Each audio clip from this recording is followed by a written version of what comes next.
TNI di Indramayu rela nyamar jadi wanita demi berhasil tangkap pelaku pencabulan.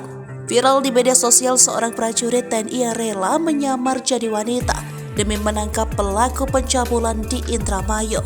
Ternyata sosok prajurit TNI tersebut adalah Serka Ludi Suherman. Prajurit TNI tersebut menyamar jadi cewek untuk menjebak pelaku. Berbekal foto cewek dan nomor WhatsApp, Serka Ludi menjebak pelaku agar mau ketemuan. Melansir dari Dispenat, Komandan Kodim 0616 Indramayu menerjunkan anggotanya untuk melakukan penangkapan terduga kasus pencabulan di Desa Tegalurung, Kecamatan Balongan, Kabupaten Indramayu, Minggu 6 Agustus 2023. Komandan Kodim 0616 Indramayu Letkol Andang Radianto dalam keterangan tertulisnya mengungkapkan terduga pencabulan berinisial SC alias Mang Ilik ini ditangkap oleh Serka Ludi Suherman.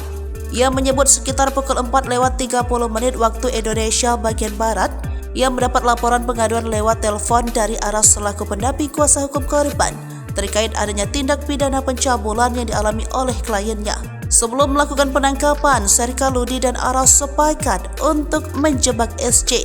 Berbekal Aras berpura-pura menyamar sebagai wanita dan komunikasi via WhatsApp dengan tujuan memancing tersangka untuk mengadakan pertemuan di sebuah minimarket yang ada di Desa Tegalurung. Setelah mengadakan janjian, tersangka langsung mendatangi tempat yang telah ditentukan. Setelah melihat tersangka tiba di tempat tersebut, kemudian Serka Ludi dibantu satu orang temannya langsung melakukan penangkapan terhadap tersangka.